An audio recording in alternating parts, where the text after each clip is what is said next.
A sensational murder has taken place in Guwahati. She filed the missing report after commission of the offence. আপনার 2012 সনের পর আমার তাই লগত কোনো রিলেশন নাই। আসাম যেটাকে আমরা চায়ের বাগান বা অনেক সুন্দর সুন্দর জিনিসের জন্য চিনি, বাট আজ তোমাদের আসামের এমনই একটা ডার্ক স্টোরির কথা বলবো যেটা শোনার পর তোমাদের বুকটাও কেঁপে উঠবে। যেখানে একটা বাড়ির বউ তার স্বামী এবং শাশুড়িকে মেরে কিভাবে পিস পিস করে জঙ্গলে ফেলে দিয়ে আসে তার পুরো কাহিনী আজকের ভিডিওতে বলবো।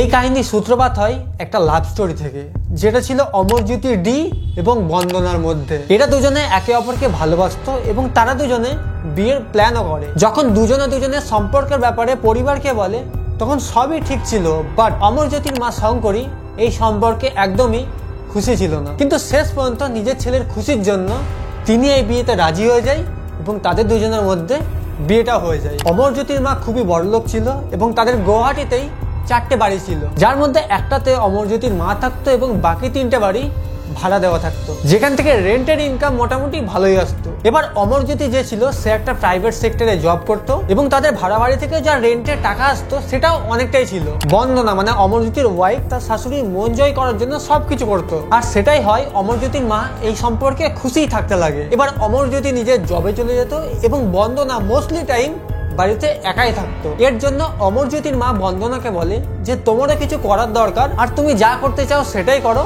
আমি টাকা দিয়ে দেবো। বন্দনা যেহেতু বিয়ের আগে একটা স্কুলে পিটি টিচার ছিল, তাই সে সবসময় একটা জিম ট্রেনার হতে চাইতো, আর সেটাই হয় সে একটা জিম ট্রেনারের ট্রেনিং নিয়ে ট্রেনার হয় এবং তারপর বন্দনার শাশুড়ি তাকে একটা জিমও খুলে দেয়। তারপর একদিন হঠাৎ সবকিছু বদলে যায়। বন্দনার শাশুড়ি বন্দনাকে টাকা দিতে বারণ করে দেয় এবং তারা এতদিন একসঙ্গে যে বাড়িতে থাকতো, বন্দনার শাশুড়ি সে বাড়ি থেকে 5 কিলোমিটার দূরে জু রোডের কাছে যে বাড়ি থাকতো সেখানে চলে যায়। বাট কেউ জানতো না ওদের মধ্যে কি হয়েছে। বন্দনা যেমন তার জিম চালাচ্ছিল সেরকমই চালায় এবং তারপর একদিন হঠাৎ অন্যরকম কিছু হয়। বন্দনা হঠাৎ পুলিশ স্টেশনে যায় একটা কমপ্লেন লেখানোর জন্য, আর কমপ্লেনটা ছিল ওর শাশুড়ি এবং হাজবেন্ডের মিসিং কমপ্লেন।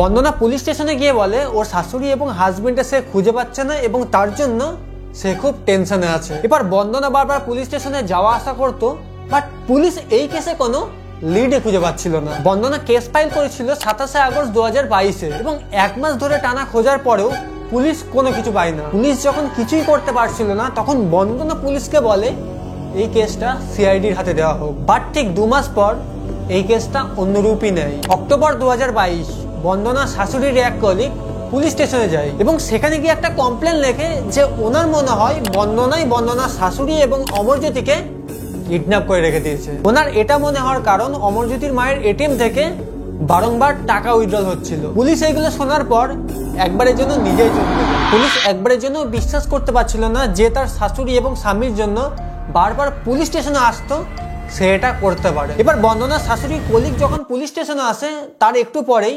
বন্দনাও পুলিশ স্টেশনে আসে এবং বন্দনা এসে পুলিশকে সেম কমপ্লেন করে যে ওনার শাশুড়ির এটিএম থেকে বারবার টাকা উইথড্রল হচ্ছে, আর বন্দনার মনে হয় তার হাজবেন্ড এবং শাশুড়িকে ওর শাশুড়ির কলিগই কিডন্যাপ করে রেখে দিয়েছে। পুলিশ কিছুই বুঝতে পারছিল না যে কাকে ধরবে এবং কাকে ধরবে না, বাট এরপর পুলিশ সিসিটিভি চেক করা শুরু করে কাছাকাছি সব এটিএম এ। তারপর বেশ কিছুদিন পর পুলিশ এটিএম এর সিসিটিভিতে একটা ফুটেজ দেখতে পায় যেটা ছিল বন্দনা,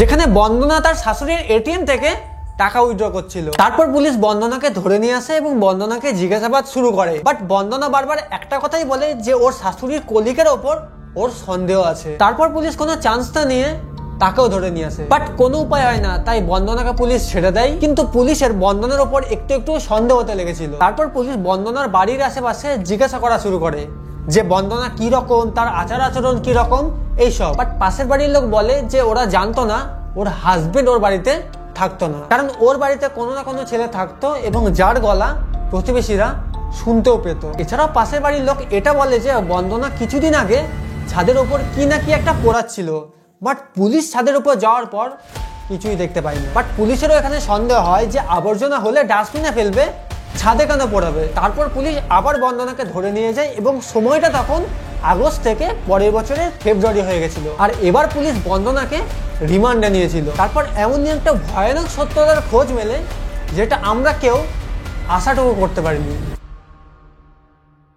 এবার বন্দনা অনেক আগে থেকেই জানতো যে অমরজ্যোতি অনেক ধনী পরিবারের ছেলে, তাই ওরা দুজনে রিলেশনশিপেও এসেছিল, যেটার ব্যাপারে অমরজ্যোতির কোনো ধারণাই ছিল না। আর বন্দনা সবসময় ওদের টাকার উপর নজর ছিল আর অন্য কিছুর উপর না। বিয়ের পর থেকেই বন্দনা অমরজ্যোতির থেকে স্যাটিসফাইড ছিল না, ও সব সময় ছেলেদের কাছাকাছি থাকতে চাইতো। যার জন্য ওর শাশুড়ি যখন জিজ্ঞাসা করেছিল যে তুমি কি করতে চাও, তখন ও জিম ট্রেনারই হতে চেয়েছিল, যাতেও সবসময় ছেলেদের কাছে থাকতে পারে। এবার বন্দনা যে ইন্টেনশনে জিমটা খুলতে চাইতো সেটাও আস্তে আস্তে হতে লাগছিল। কিছু সময় পর বন্দনা জিমে দুটো ছেলে অ্যাডমিশন নেয়। একজনের নাম ছিল ধান্তি ডেকা আর একজনের নাম ছিল অরূপ ডেকা। অরূপ ডেকার বয়স ছিল 27 বছর এবং ধান্তি ডেকার বয়স ছিল 32 বছর। ধান্তি ডেকা একটা ট্যাক্সি ড্রাইভার ছিল আর অরূপ ডেকা ধান্তি ডেকারই একটা বন্ধু ছিল। এবার বন্দনা ধান্তি এবং অরূপের সেম এজে ছিল। এবার বন্দনার যে ইন্টেনশন সেটা অরূপ এবং ধান্তি আস্তে আস্তে বুঝতে পারছিল। তারপর একদিন ওর স্বামী যেদিন বাড়িতে ছিল না, সেদিন অরূপ এবং ধান্তিকে ওদের বাড়িতে রাখে। আর সেদিনকে বন্দনা ওইরকম ড্রেসও পরেছিল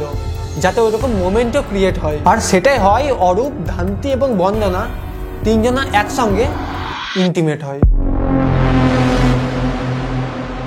এরপর থেকে এটা হতেই থাকতো, এটা ওদের কাছে একদমই নর্মাল হয়ে গেছিল। আর মনে হয় এর জন্যই পাশের বাড়ির লোকগুলো বুঝতে পারেনি যে ওর স্বামী এতদিন বাড়িতে নেই, আর কেউ একবারের জন্য বুঝতেও পারেনি যে ওখানে আসলে কি হচ্ছে। এবার বন্দনা জিমে ছেলেদের সঙ্গে এইসব করা শুরু করে এবং যখন ও সময় পেত তখনই কোনো ছেলেকে নিয়ে ওর বাড়িতে চলে আসতো আর ওদের সঙ্গে ওইভাবেই ইন্টিমেট হতো। এবার সবাই তো আসতোই, বাট অরূপ এবং ধান্তি একটু বেশি আসা যাওয়া করতো, কারণ অরূপ, ধান্তি এবং বন্দনার মধ্যে একটা বন্ডিংও ক্রিয়েট হয়ে গেছিল। এবার সবার মতে বন্দনা ধান্তির সঙ্গে অলমোস্ট রিলেশনশিপেই চলে এসেছিল। এবার একদিন যখন এরা তিনজনে ইন্টিমেট হচ্ছিল, মানে বন্দনা, অরূপ এবং ধান্তি, তখন অমরজ্যোতি বাড়িতে চলে আসে। ও দেখে বাইরে একটা ট্যাক্সি আছে যেটা ধান্তি ডেকার ছিল। অমরজ্যোতি ভাবে বন্দনা নিজস্ব বাইক আছে, তাহলে ট্যাক্সি কেন ডেকেছে। আর বন্দনার সঙ্গে একটু আগে ফোনে কথা হয়েছিল, বাট তখন তো বাড়ি থেকে আসেনি। তখন অমরজ্যোতির একটু সন্দেহ হয়। তখন ও ঘরের দিকে আগিয়ে যেতেই দেখে দরজা ভিতর থেকে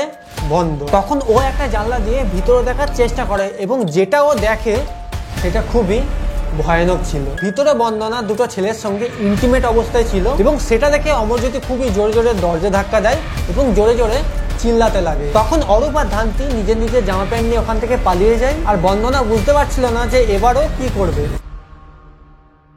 কারণ অমরজ্যোতি নিজের চোখে সবকিছু দেখে নিয়েছিল এবং ও তখন জাস্ট ডিভোর্স চাইছিল। বাট বন্দনা বারবার ক্ষমা চায় আর এটাই বলে যে এরকম ভুল আরো দ্বিতীয়বার করবে না। বাট অমরজ্যোতি এটা বুঝতে পারছিল যে ওর বাড়িতে যেটা হচ্ছে সেটা প্রথমবার তো একদমই নয়, এর জন্য অমরজ্যোতি ওর থেকে শুধু ডিভোর্স চাইছিল। ওদিকে বন্দনা এটা বুঝতে পারছিল যে বন্দনা যদি ডিভোর্স নিয়ে নেয় তাহলে ওর স্বামীর সম্পত্তি থেকে কিছুই পাবে না, কারণ ওদের সব সম্পত্তিই অমরজ্যোতির মায়ের নামে ছিল। এবং তারপরের দিন অমরজ্যোতি যখন অফিসে যায়, তার পিছন দিয়ে বন্দনা আর ধান্তি ওর শাশুড়ির বাড়িতে যায়। আর ওর শাশুড়িকে বন্দনা কথায় ব্যস্ত রাখে আর ধান্তি পিছন দিয়ে গিয়ে অ্যাটাক করে দেয় এবং ওরা দুজন মিলে ওর শাশুড়িকে মেরে ফেলে দেয়। তারপর ওর শাশুড়ির বডিকে কেটে 3টে প্লাস্টিকে ভরে ফ্রিজে রেখে দেয়। তারপর ফ্লোরে যে রক্ত পড়েছিল সেগুলো কাপড় বা ন্যাকড়া দিয়ে মুছে নেয়। তারপর ওই ন্যাকড়াটাকে গাড়িতে রেখে আবার এই বাড়িতে চলে আসে। এবার বন্দনা অমরজ্যোতির অপেক্ষা করছিল। এবার অমরজ্যোতি যখন অফিস থেকে বাড়িতে আসে তখন বন্দনা অমরজ্যোতির জলের মধ্যে